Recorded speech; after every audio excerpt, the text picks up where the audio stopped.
Ya pemirsa, Anda masih bersama kami dalam MNC News Prime, masih membahas terkait dengan bagaimana mitigasi dan juga antisipasi terkait dengan lonjakan mudik lebaran Idul Fitri tahun ini.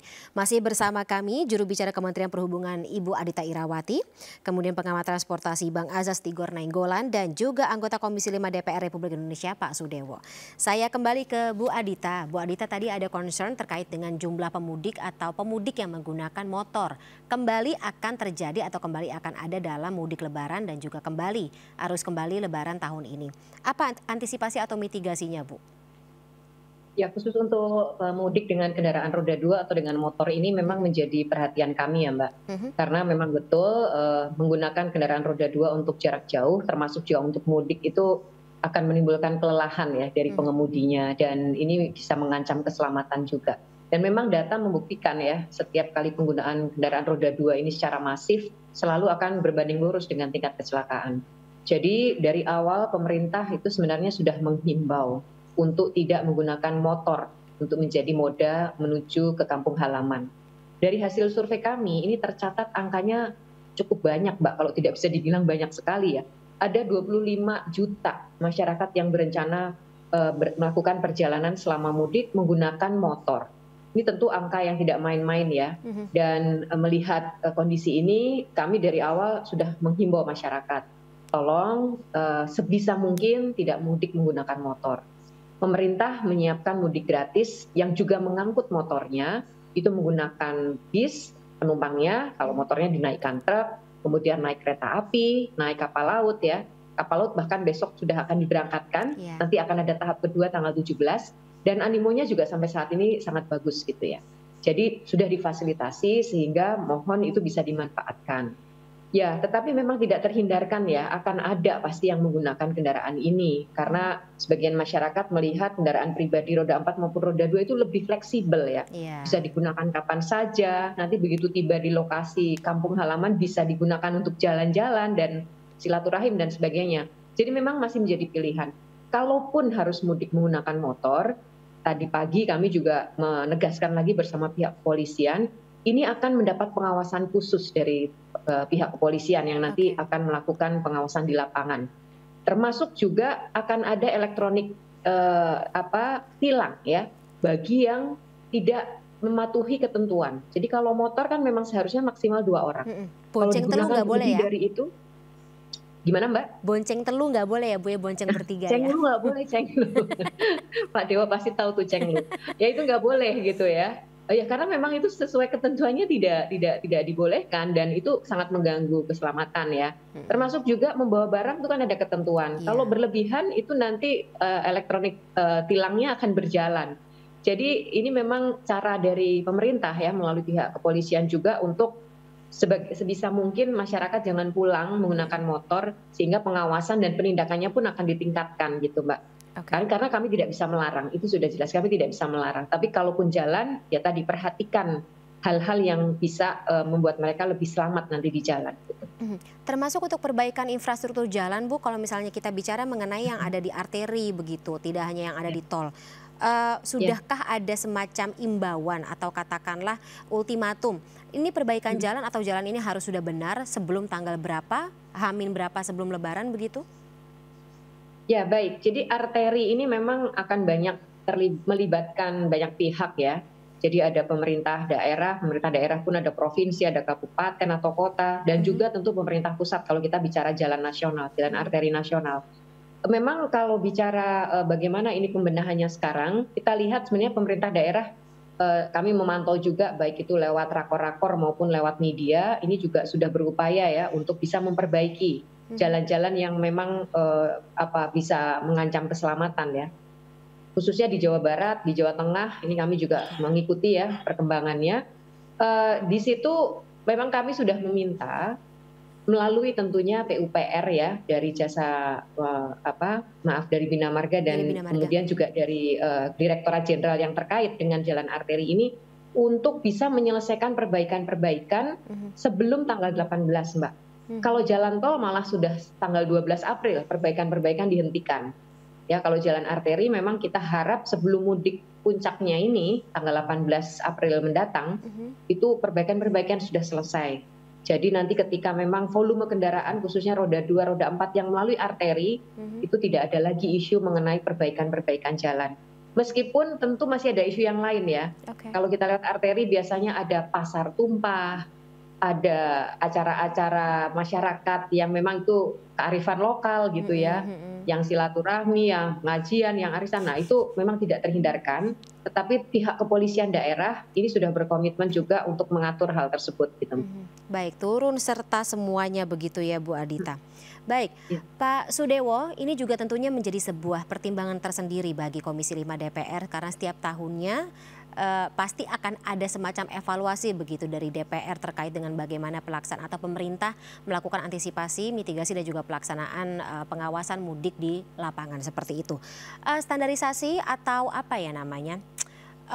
Situasi seperti apa yang menjadi sebuah parameter kesuksesan dari pelaksanaan mudik Lebaran bagi Komisi 5 DPR sendiri?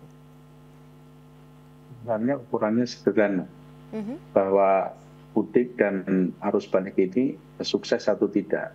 Ukurannya adalah kelancaran berlalu lintas, kemudian keamanan dan kenyamanan berlalu lintas. Sepanjang itu lancar, baik itu angkutan jalan, baik itu kereta api, laut maupun udara, itu sudah terbilang sukses.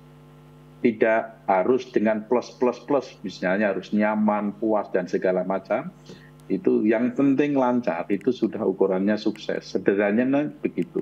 Karena melayani jumlah orang dalam jumlah yang sangat banyak, 123,8 juta ini bukan sesuatu yang mudah. Siapapun orangnya, institusi mana saja, itu tentu tidak bisa mudah untuk melayaninya. Meskipun dari Kementerian Perhubungan bekerja secara maksimal, Kementerian PUPR, BMKG, Basarnas, Korlantas, dan institusi dan stakeholder yang lain ikut serta, itu tentu sesuatu yang tidak mudah. Jadi dibuat aja parameter yang sederhana adalah yang penting ini lancar, itu sudah sukses. Menteri Perhubungan membuat tagline mudik dan balik Lebaran ini adalah aman dan tentu yang diharapkan oleh Pak Menteri berkesan itu berkesan yang baik. Tidak hanya aman, tidak hanya nyaman, tapi puas. Tapi itu bukan sesuatu yang mudah untuk dicapai. Meskipun tidak mudah dicapai, Pak Menteri tahu itu. Hanya bagaimana supaya semua stakeholder, semua pemangku kepentingan untuk mempersiapkan, memberikan pelayanan mudik dan arus balik ini bekerja secara maksimal. Itulah barangkali yang diharapkan oleh Pak Menteri Perhubungan.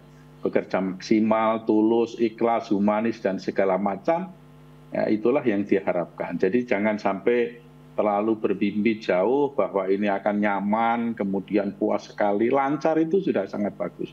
Kalau betul-betul bisa lancar, baik itu di jalan tol maupun jalan arteri nasional, provinsi maupun kabupaten.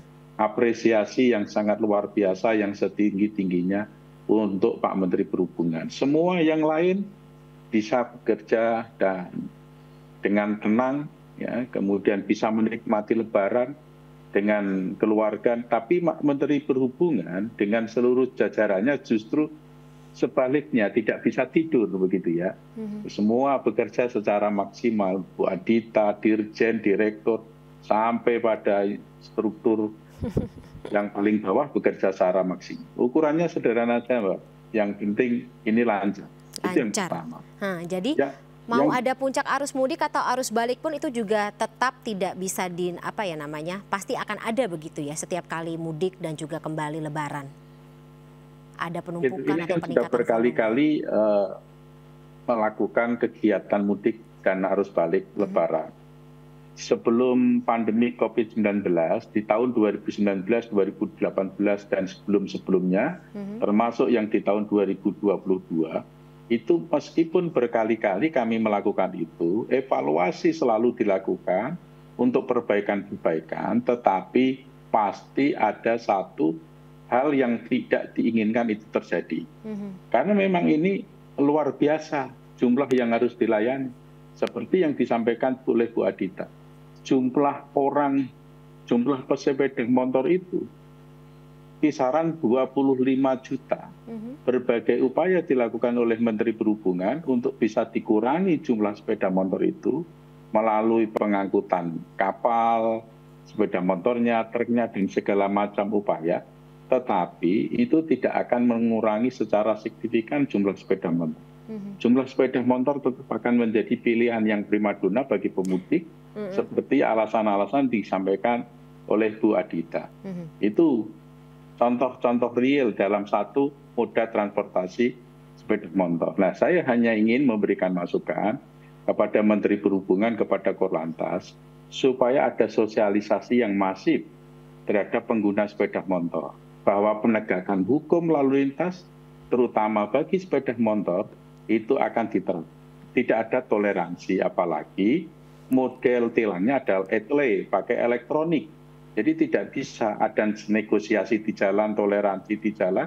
Itu harus dijelaskan jauh sebelumnya kepada masyarakat luas, sehingga bagi mereka yang punya niatan untuk menggunakan sepeda motor bisa mengurungkan niatnya, mereka bisa beralih pada moda transportasi yang lain. Karena pemerintah maupun para stakeholder yang lain juga menyediakan mudik gratis. Di situ banyak kereta api juga ada. Saya kira begitu, Pak. Jadi ini untuk mendapatkan kesuksesan mudik dan arus balik pada Lebaran ini harus ada dukungan semua stakeholder dan kesadaran bersama masyarakat. Saya kira itu. Iya, setuju. Termasuk juga dari masyarakat ya, terutama yang menggunakan sepeda motor tadi ya. Tolong dipatuhi rambu-rambu lalu lintas, aturan lalu lintas yang memang sangat wajib kita jalani begitu sehari-harinya. Nah, dari Bang Tigor sendiri, Bang Tigor, berarti mau seperti apapun antisipasi atau katakanlah mekanisme yang dijalankan oleh pemerintah dan juga stakeholder terkait, puncak arus mudik dan juga arus kembali Lebaran itu pasti akan selalu ada ya, Bang? Oh iya, itu ada, Mbak. Ya, jadi apalagi liburan panjang dan punya tradisi tadi yang sudah betul selalu ada, gitu ya, itu akan ada puncaknya. Nah, jadi saya sepakat yang disampaikan oleh Pak Sudewo tadi, indikator keberhasilan memanage arus mudik dan arus balik ini adalah kelancaran dan keamanan. Kan prinsipnya kalau antisipasi yang dilakukan oleh Menteri Perhubungan, juga disampaikan oleh Bapak Presiden Jokowi, itu kan bagaimana supaya masyarakat itu bisa lancar perjalanannya, aman perjalanannya. Jadi saya sih nggak mau Mbak Fani ya, indikator keberhasilannya itu angka kecelakaan, jangan deh. Ya bukan. Kita harapkan ya, tapi bagaimana ini lancar dan aman. Nah, kalau tadi disampaikan oleh Mbak Adita, ada juga penegakan-penegakan dengan cara elektronik, itu bagus ya, sehingga akan mendorong masyarakat lebih tertib, lebih disiplin lagi dalam menjalankan perjalanan mudik mereka gitu loh, Mbak. Ya, itu. Jadi perlu strategi supaya ini lancar dan aman, gitu ya, perjalanan ini, public edukasi. Terus sampai arus balik nanti, sehingga mendorong kesadaran baru dalam masyarakat supaya tertib dalam melakukan perjalanan mudik dan arus balik mereka nantinya, Mbak. Oke, tapi kalau misalnya untuk imbauan kepada masyarakat yang akan mudik atau ya melakukan perjalanan mudik balik Lebaran ini masih sama berarti ya Bang Tigor, sama seperti yang sudah dianjurkan oleh pemerintah? Tetap, karena kan prinsipnya kan kalau kita lihat bagaimana secara maksimal pemerintah mempersiapkan arus mudik dan arus balik ini adalah untuk memperlancar. Nah, ini kan belajar dari pengalaman-pengalaman dan evaluasi-evaluasi yang dilakukan oleh pemerintah itu sendiri begitu. Ya, jadi semakin tahun berusaha untuk lebih meningkatkan bobot ataupun kualitas dari pelayanan yang disediakan oleh pemerintah. Yakni perjalanan ini jadi lancar dan aman. Itu. Ya, tadi saya sudah sampaikan tadi, angkanya sangat maksimal yang diberikan oleh pemerintah. Targetnya adalah 123,8 juta pemudik. Itu yang mereka siapkan secara maksimal. Nah, kalau terjadi di bawah itu, ya sudah tercover juga. Sudah bisa dipenuhi layanannya secara baik. Itu, Mbak. Jadi ada batas atasnya yang sudah bisa diantisipasi oleh pemerintah begitu? Iya, saya melihat itu. Jadi positifnya dari target maksimal yang diberikan oleh pemerintah dalam melayani arus mudik dan arus balik kali ini adalah tadi angkanya sangat maksimal. Saya senang. Jadi nggak main-main gitu loh ya. Mungkin Mbak Adita nggak bakal tidur tadi disampaikan oleh Pak Sudewo gitu kan dengan teman-teman gitu loh. Karena maksimal banget gitu loh. Iya, demi kelancaran dan keamanan pemudik dan arus balik nanti gitu loh Mbak Fani. Baik ya. Bang Tigor. Baik, kalau begitu terakhir mungkin saya ingin konfirmasi singkat saja kepada Bu Adita. Puncak arus mudik dan juga kembali lebaran tahun ini kalau dari Kementerian Perhubungan prediksinya kapan Bu? Bu Adita kayaknya masih di mute gawainya.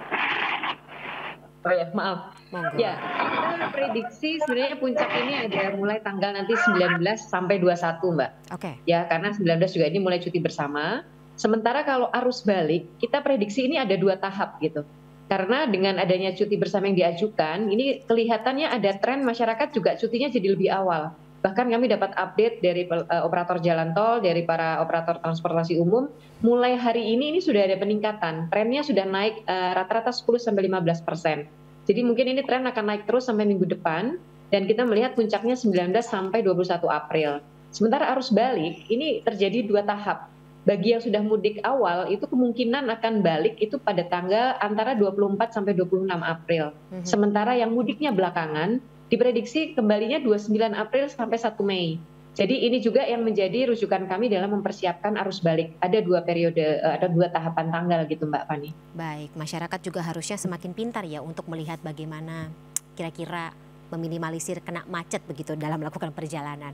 Baik, Bu Adita, Pak Sudewo dan juga Bang Tigor, terima kasih sekali atas waktunya dan juga insight yang sangat komprehensif dalam dialog kita bersama dalam MNC News Prime malam hari ini. Sehat-sehat selalu Bu Adita, Pak Sudewo dan juga Bang Tigor. Kita sama-sama kayaknya mesti harus jaga kesehatan dalam memantau bagaimana perjalanan mudik dan juga kembali tahun ini.